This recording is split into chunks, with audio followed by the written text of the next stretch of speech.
나의 고아원 안미옥. 신발을 놓고 가는 곳. 맡겨진 날로부터 나는 계속 멀어진다. 쭈뼛거리는 게 병이라는 걸 알았다. 해가 바뀌어도 겨울은 지나가지 않고 집마다 형제가 늘어났다. 손잡이를 돌릴 때 창문은 무섭게도 밖으로 연결되고 있었다. 벽을 밀면 골목이 좁아진다. 그렇게 모든 집을 합쳐서 길을 막으면 푹푹 빠지는 도랑을 가지고 싶었다. 빠지지 않는 발이 되고 싶었다. 마른 나무로 동굴을 만들고 손뼉으로 만든 붉은 얼굴들, 여러 개의 발을 가진 개. 집으로 돌아올 수 있다는 말이 이상했다. 집을 나간 개가 너무 많고 그 할머니 집 벽에서는 축축한 냄새가 나. 상자가 많아서 상자 속에서 자고 있으며 더 많은 상자를 쌓아 올렸다. 쏟아져 내릴 듯이 거울 앞에서 새파란 싹이 나는 감자를 도려냈다. 어깨가 아팠다. 시 하나 더 합니다. 식탁에서 안미옥. 내게는 얼마간의 압정이 필요하다. 벽지는 항상 흘러내리고 싶어 하고 점성이 다한다는 게 어떤 것인지 보여주고 싶어 한다. 냉장고를 믿어서는 안 된다. 문을 닫는 손으로 열리는 문을 가지고 있다는 걸 잊어서는 안 된다. 옆집은 멀어질 수 없어서 옆집이 되었다. 벽을 밀고 들어가는 소란. 나누어 가질 수 없다는 게 다리가 4개여서 쉽게 흔들리는 식탁 위에서 팔꿈치를 들고 밥을 먹는 얼굴들, 툭툭 바둑을 놓듯.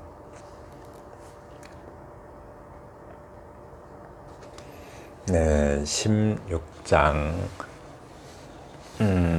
시가 자꾸 짧게만 써져요.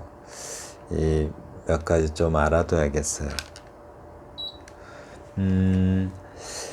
첫 번째, 짧은 시를 선호하지 않는 이유가 있다. 꼬리물기 방식을 활용하라. 꼬리물기 플러스 변화주기 방식을 적용하라. 또 뭐였죠? 문장에 호흡을 길게 하라. 타인과 밀착해서 대화하라. 네. 이제 좀 몇 가지 소개해 드릴 말씀이 있는데, 이 짧은 시가 갖는 장점이 뭘까요? 짧은 시가 갖는 장점, 짧은 시가 갖는 단점. 네, 시적 순간에, 어떤 시적 상황이나 순간을 말하죠. 그 상황에 깃든 어떤 어떤 숨겨진 의미나 정서적 파장을 강렬한 이미지로 전달받게 되어서 미적 쾌감이 크게 다가온다. 우리 대부분 짧은 시 좋아하죠. 강렬하고 어떤 아주 그냥 쉽게 다가오니까 짧은 시 좋아해요. 표현이 또 명확하죠. 짧은 시는. 그리고 또 짧은 시가 갖는 단점이 뭔가? 첫 번째는 정서적 진폭을 갖고 펼쳐지는 장중함이나, 그죠? 반전 속에 찾아오는 시적 묘미 등이 적게 나타난다. 그래서 짧은 시에서 반전의 매력을 갖기는 조금 힘들겠죠. 네, 두 번째는 호흡이 짧아서 단편적으로 느껴질 수 있다. 네, 호흡이 짧아서 단편적으로 느껴질 수 있을 때요. 아주 그냥 짧은 단면을 말하는 것 같은 그런 느낌이 들죠. 그런데 그래서 좀 긴 시를 선호한다고 해요. 근데 이 짧은 시를 선호하지 않는 이유가 있다라고 하는데요. 이거는 심사위원들이 짧은 시를 선호하지 않는 이유지, 짧은 시 좋죠. 잘 쓰면 짧은 시가 좋아요. 그런데 흔히 어떤 그 백일장이나 또 뭐랄까 뭐 신춘문예나 또는 신인상, 또 그 당선 문단에 그 등단할 때 뽑는 신인상 같은 데서 짧은 시를 선호하잖아요. 그 이유는 아무래도 시가 짧으면 그 시를 쓴 사람의 실력을 좀 가늠하기가 어렵죠. 왜냐하면 생각을 어느 정도까지 길게 밀어붙일 수 있는지 알 수가 없어요. 또 우연히 잘 써지는 경우도 있죠, 시는. 그래서 조금은 긴 시를 추구합니다. 운문시, 운문시하고 산문시로 나누는데, 정형시는 시조같이 어떤 형식이 있는 것을 말하죠. 뭐 3434, 3543 이러듯이, 자유시는 우리가 알고 있는 일반 시를 말하죠. 자유시. 그 자유시의 경우는 15행 이상을 추구한대요. 되게 15행을 아주 좋아해요. 심사하기도 좋고 적당히 길고, 그래서 15행 이상을 추구하고, 산문시에서는 8줄 이상을 추구한대요. 산문시는 8줄, 자유시는 15줄. 이거 좀 기억해 놓는 거 좋을 것 같아요. 왜냐면 백일장 같은데 기본적으로 한 15행 정도 쓰면 되고요. 산문시는 8줄 정도 쓰면 됩니다. 이 두 개는 좀 기억해 놓은 거 좋겠죠. 15행, 8줄. 그런데 이제 또 신춘문예에서는 당선시 평균이 23행에서 28행, 23행에서 28행이 많이 당선된다라고 합니다. 이거 알고 있으면 좋겠죠. 그래서 소개를 했습니다. 시클에 나오는 내용입니다. 아래 작품을 보는데 좀 주목할 점이 있는데요. 이 소개하기를 군더더기 없이 펼쳐지는 이미지와 그 안에, 특히 그 이미지 안에 담긴 시 세계의 탁월한 풍미성이라고 했어요. 풍미, 뭔가 풍기는 아름다움, 그 풍미를 말하는데, 다시 한번요. 군더더기 없이 펼쳐지는 이미지, 이거 아주 중요하죠. 군더더기 없이 펼쳐지는 이미지. 이거 아주 당선작의 조건입니다. 그리고 그 안에 담긴 시 세계의 탁월한 풍미성, 그리고 또 참담한 상황을 진지하게 형상화하고 있다라고 해요. 참담한 상황을 진지하게 형상화하고 있다. 이게 무슨 말인가 한번 살펴봐요. 제목, 나의 고아온, 안미옥 시인의 시입니다. 신발을 놓고 가는 곳, 맡겨진 날로부터 나는 계속 멀어진다 라고 해요. 제목에서 많은 힌트를 주고 있죠. 나의 고아온이라고. 신발을 놓고 가는 곳이려. 좀 어쩐지 신발을 버리고 가는 곳, 우리 헌신짝 버리듯이 라는 표현이 있죠. 그러듯이 좀 그런 느낌이 나죠. 신발을 놓고 가는 곳. 사람을 신발 버리듯이 버리고 갔다기보다는 그냥 살짝 신발을 놓고 가듯이 사람을 놓고 갔나 봐요. 맡겨진 날로부터 나는 계속 멀어진다. 무엇에서 멀어지고 있죠? 멀어진다라고 하는 것은 소외된다라는 말로 보이네요. 어떤 뭔가를 버리고 떠남에 대한 어떤 신발이라는 것, 신발을 놓고 가는 행위가 상당히 시각적이죠. 좀 전에 감각적으로 형상화했다고 했는데, 신발을 놓고 가는 행위도 시각적, 감각적인데, 또 멀어진다는 것도 상당히 시각적이고 감각적입니다. 그렇게 형상화했다라고 합니다. 네. 쭈뼛거리는 게 병이라는 걸 알았다. 쭈뼛거린대요. 왠지 소심해서 좀 용기를 내지 못하고 머뭇거리고 또 결정장애 같은 걸 말하죠. 결정장애를 앓고 있는 게 병이라는 걸 알았다. 네. 좀 고아로 크다 보면 그런 성향이 생길 수도 있겠죠. 해가 바뀌어도 겨울은 지나가지 않고, 네, 해가 바뀌어도 고아에게, 고아의 마음에는 늘 겨울이죠. 삶이란 것 자체가 겨울이에요. 네. 그 다음, 집마다 형제가 늘어났다. 왠지 또 뭔가 좀 밖으로 나온 듯해요. 형제가 늘어났다. 다른 집은 집마다 형제들이 막 늘어났죠. 고아에게 없는 형제죠. 고아는 형제가 없잖아요. 있을 수도 있지만, 그러니까 고아에게 없는 상황이 어떤 그 다른 집에는 있는 거죠.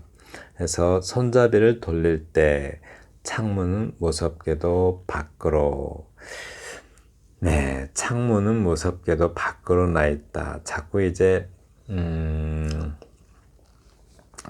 집마다 형제가 늘어났다. 어쩌면 여기도 또 고아원일지도 모르겠죠. 성장해서 이제 자꾸 나가라고, 네, 그런 어떤 분위기가 형성되고 있는 듯 합니다.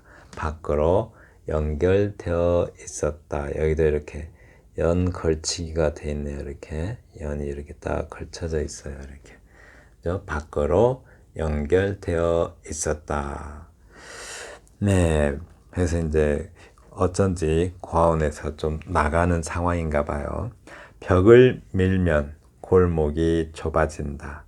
그렇게 모든 집을 합쳐서 길을 막으면, 네, 또 나오네요. 그러니까 형제가 많은 집들은 어떤 그 집들이 그러니까 벽이라는 것은 어떤 얘기에는 극복할 수 없는, 또 뚫을 수 없는, 넘을 수 없는 장벽이기도 하죠. 어떤 사람에게는 방어벽이기도 하고, 가진 자들에게는 그 벽이 방어벽이지만 또 가지지 못한 자들에게는 장벽이 될 수도 있죠. 그래서 형제가 많은 집들이 벽을 밀면, 네, 화자는 어떤 그 넘을 수 없는 벽이 생기게 돼서 또 빠져나갈 수 없게 되는 거죠. 그래서 화자에게 형제라는 벽은 어떤 그 극복할 수 없는 상황이 아닐까 싶습니다. 그렇죠.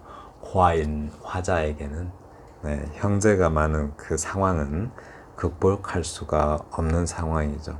도저히 얻을 수 없는 상황이고, 네.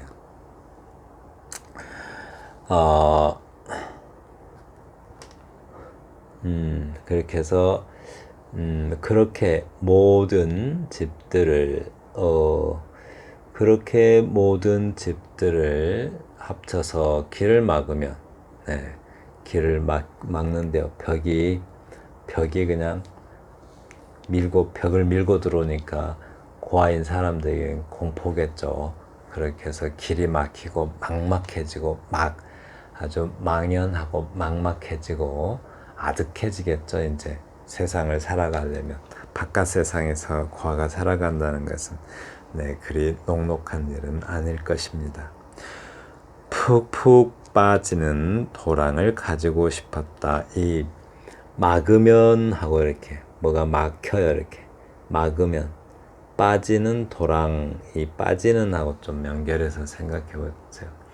뭔가 딱 막혀 있으면 좀 빠져나가고 싶겠죠. 네, 빠지는 도랑을 가지고 싶었다라고 해요. 이렇게. 네. 그런데 또 뒤에 빠지지 않는 발이 되고 싶었다.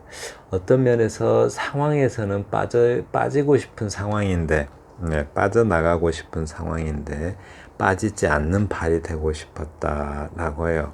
네, 어디서, 그러니까, 상황은 빠져나가고 싶은데 빠지지 않는 발이 되고 싶다는 것은 소외되지 않는 사람이 되고 싶었다라는 거죠. 상황은 빠져나가고 싶지만 그러나 소외되지 않는 그런 사람이 되고 싶었다라는 말로 보입니다. 마른 나무로 동굴을 만들고 손뼉으로 만든 붉은 얼굴들, 여러 개의 팔을 가진 개. 참 비극적이네요. 네, 굉장히 그렇게 감각적으로 표현하고 있죠. 이 감각적으로 표현한다는 것은 눈에 보이는 어떤 시각적 표현을 말합니다. 나무로 동굴을 만들고, 이 나무로 동굴을 만들었다. 이 말이 정확하게 어떤 의미인지는 알 수 없지만 좀 놀이 상황이 아닐까 싶어요. 동굴을 만들면서 노는데 그러다가 좀 폭력을 당하는 상황이 아닌가 싶습니다. 이렇게 그러다 손뼉으로 만든 얼굴들, 즉 뭐 따귀를 맞는다든가 하는 그런 거겠죠. 여러 개의, 그래서 따귀 맞고 폭력이 길들여져서 여러 개의 발을 가진 개가 되었다고 해요. 이렇게. 네. 개가 이렇게 폭력에 시달리면 뭐 절절 매죠. 이렇게 발발 기잖아요. 땅바닥을. 네, 무서워가지고 그와 같이 폭력에 시달리다가 개처럼 길들여지는 어떤 그런, 또는 개처럼 한없이 비굴해지는 모습을 이렇게 시각적으로 표현한 듯해요. 네. 집으로 돌아올 수 있다는 말이 이상했다. 집을 나간 개가 너무 많고, 이 비극을 굉장히 이렇게 아주 그냥 표현을 아주 딱 적확하다고 해야 될까요? 아주 상황적 묘사가 굉장히 잘 돼 있죠. 이렇게 집으로 돌아올 수 있다는 말이 이상했다. 집을 나간 개가 너무 많고, 집으로 왜냐하면 어떤 뭐라 그럴까요? 이 집으로 돌아올 수 있다. 이 말은 뭐 고아원 관리자의 말이겠죠. 그 말이 화자에게는 이상하게 들렸다고 해요. 왜냐하면 고아원 관리자는 어떤 고아들이 밖에 나가 봐야 돌아올 수밖에 없는 그런 어떤 그 비극적 운명을 알고 있었음을 이렇게 표현한 듯해요. 네, 그 말이 이상했대요. 왜냐하면은 폭력을 피해서 어떤 고아원을 달아난 아이들이 또 개가, 집을 나간 개가 너무 많다, 이 말도 저렇게 많이 달아나는데 돌아오겠느냐라고 하는 거죠. 그러나 고아원 관리자들은 알고 있어요. 아이들이 밖으로 나가봐야 다시 돌아올 수밖에 없는 운명이라는 것을. 그런 비극을 알고 있는 거죠. 그 할머니 집 벽에서는 축축한 냄새가 나. 상자가 많아서.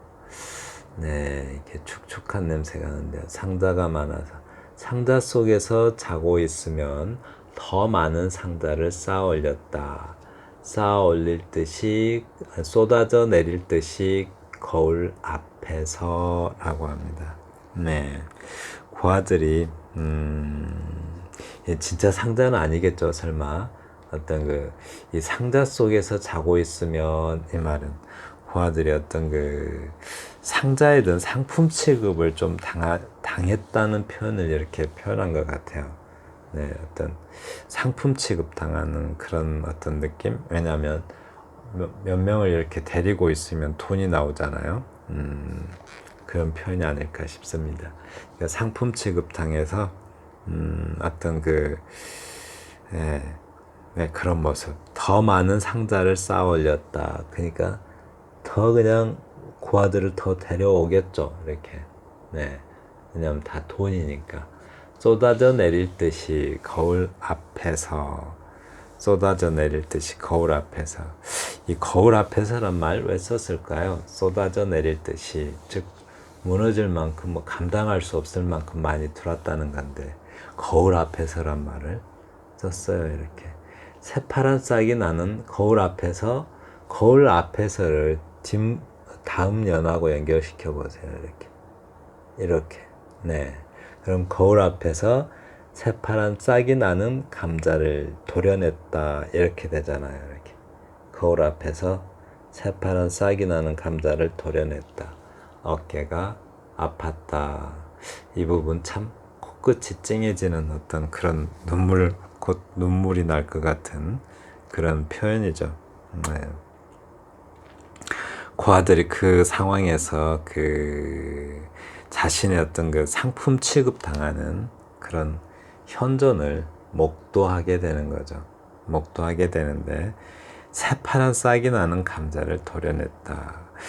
감자에서 새파란 싹이 나면 상품성이 떨어져서 팔 수가 없게 되죠. 그럼 그 감자를 도려내잖아요. 네. 그래서 어쩌면은 성장해서 더 이상은 이제 상품 가치가 없으니까 밖에 내보내겠죠. 네. 그 내보낸다라는 뜻을 이렇게 표현한 것 같아요. 어깨가 아팠다. 감자를 도려내면서 어떤 그 자기를 도려내는 듯한 그런 아픔을 이렇게 느낀 듯 합니다. 네. 그 다음에 식탁에서라는 이 시가 그 두 개가 당선된 듯해요. 동시에 같은 해에. 그래도 뭐 그래봤자 한 사람의 작품이니까 한 사람이 당선된 거겠죠. 두 작품이 배제할 수 없을 만큼 뛰어난 작품이라서 둘 다 당선시킨 듯합니다. 네, 주목할 점은 이 말 좀 잘 기억해 두세요. 이렇게 상징성을 강화하며 시를 압축적으로 전개했다라는 표현이네요. 이렇게 저기 참 상징성을 강화하며, 그죠? 보이지 않는 어떤 그 대상, 보이지 않는 어떤 심상, 대상, 혹은 생각, 그죠? 그런 것들을 뭔가 아주 감각적으로, 그러니까 눈에 보이게끔 표시하면서 그것을 뭐 주저리 설명하는 게 아니라 짧게 압축적으로 전개했다라고요. 네, 얼핏 보기에는 뭐 이렇게 행이 이렇게 보면은 이렇게만 본다면은 뭐 산문시처럼 느껴지는데, 또 이렇게 행을 그냥 길게 한행 이렇게 내려보는 걸로 봐서는 또 원문시처럼 느껴지기도 하네요. 네, 그냥 산문시로 봐요. 그러니까 내게는 얼마간의 압정이 필요하다라고 했는데요. 압정 아시죠? 압정 눌러서 콱 정지시키는 거. 네, 압정 누를 압자. 네, 압정 몇 개의 압정이 필요하다가 아니고 얼마간의 압정이 필요하다라고 표현했어요. 그러니까 압정은 셀 수 있는 말인데 그냥 몇 개의 압정이 필요하다 해도 될 텐데 얼마간의 압정이 필요하다라고 하네요. 아무래도 뒤에 어떤 그 붙어있는 이 압정은 실제 물건의 압정이라기보다는 어떤 그 뒤에 나오는 어떤 그 붙어있을 힘, 네, 뭔가 뭔가 그 붙여주는 힘, 떨어지지 않게 붙여주는 어떤 그런 힘을 말하는 것 같아요. 네, 압정은 뭐죠? 압정이 풀리지 않는, 그러니까 흘러내리지 않도록 정지시켜주는 거니까, 네, 그런 고정시켜주는 도구죠. 근데 이 도구가 어떤 그 붙어있도록 해주는 힘을 의미하기 때문에 그냥 얼마간의 압정이 필요하다라고 말한 것 같습니다. 네. 벽지는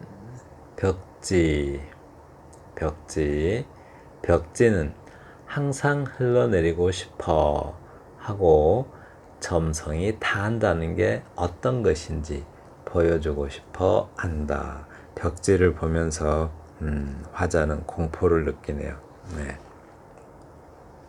점성이 붙으려는 성질을 점성이라고 하는데, 그죠? 점성이 다한다는 게 어떤 것인지 보여주고 싶어 한다.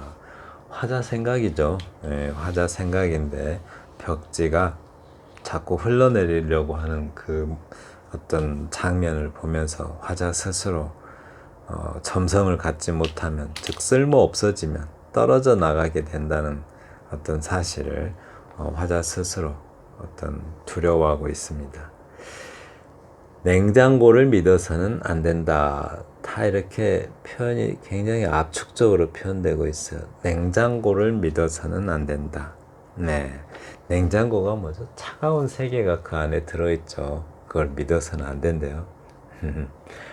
문을 닫는 손으로 열리는 문을 가지고 있다는 것을 잊어서는 안 된다. 문을 닫는다 이 말은 냉장고 문을 닫으면 그 안에 차가운 세계죠. 그러니까 어떤 차가운 세계를 만드는 그 손으로 어쩌면 열리는 문을 닫히는 문은 항상 열리는 문이기도 하죠. 그래서 열리는 문을 가지고 있다는 사실을 잊어서는 안 된다라고 해요. 나는 차갑게 대했지만 따뜻하고 다정하게 오픈 마인드, 마음을 열 수도 있음을 잊어서는 안 된다라고 표현하는 것 같습니다. 옆집은 멀어질 수 없어서 옆집이 되었다. 이 표현 죽이네요, 이렇게. 그죠? 옆집은 멀어질 수 없어서 옆집이 되었다라고 해요. 옆집. 네. 어떤 옆집인 것은 어떤 정이 있거나 인간 관계가 있거나 무슨 그런 게 아니라 멀리 갈 수 없으니까 멀어질 능력이 없어서 가까이 있다라고 해요. 우리가 서로 가까이 있는 것은 서로 좋아서 가까이 있는 게 아니라 멀리 갈 능력이 없어서 가까이 있대요. 그래서 벽을 밀고 들어가는 소란. 네, 소란은 소란인데 서로에게 소통할 수 없는 그런 소리만 낼 수 있는 그런 소란이죠. 나누어 가질 수 없다는 게 다리가 4개여서 쉽게 흔들리는 식탁 위에서. 네, 아주 나누어 가질 수 없다는 게 공감하지도 못하고 그런 관계예요. 그런데 다리가 4개여서 한마디로 다리가 따로따로 통합될 수가 없어서 쉽게 흔들리는 식탁 위에서라고 하는데 다리가 4개인데 더 안정돼야 될 텐데 늘 따로따로 노니까 쉽게 흔들린대요. 그러니까 불안한 가족관계를 위태로운 가족관계가 어울릴까요? 네, 쉽게 흔들린단 말은 위태로운이 더 어울리겠죠. 한마디로 위태로운 가족관계에서 라는 말로 보이고요.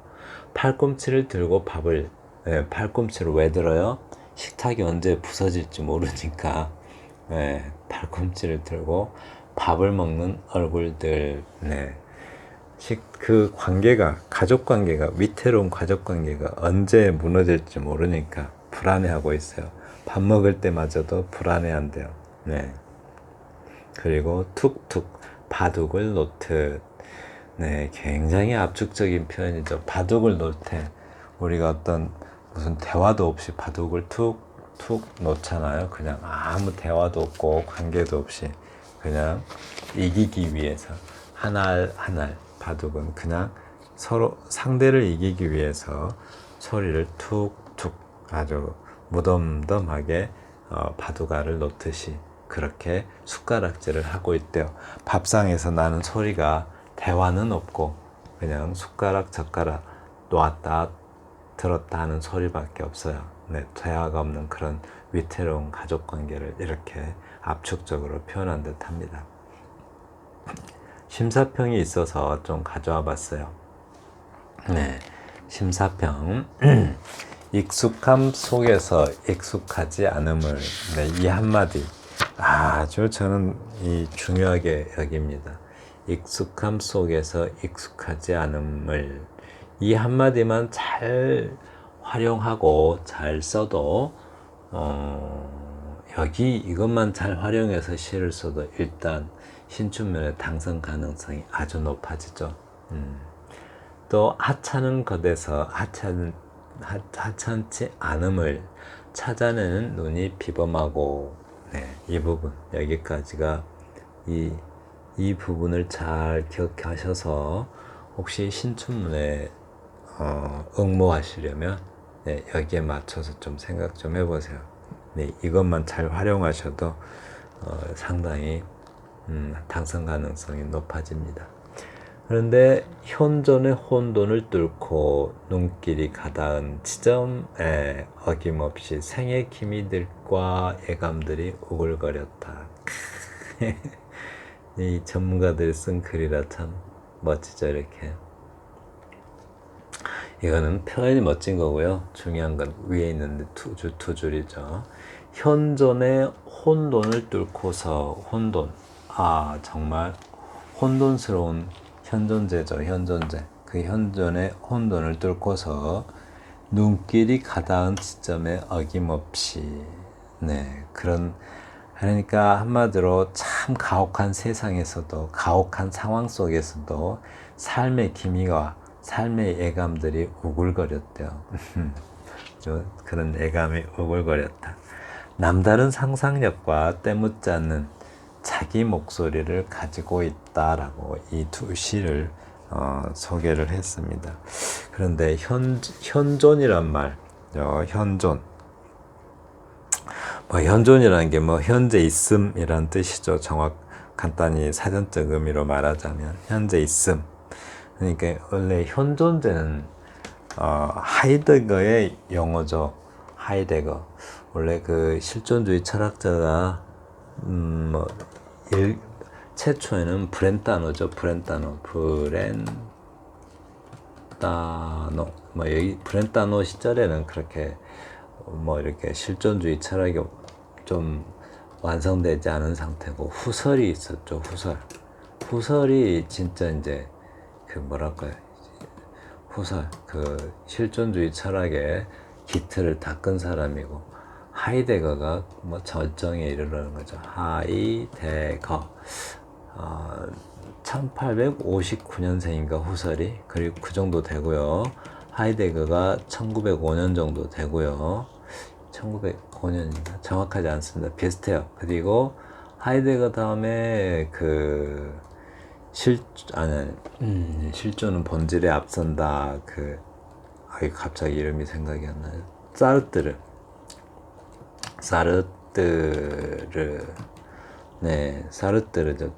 존재와 시간인가요?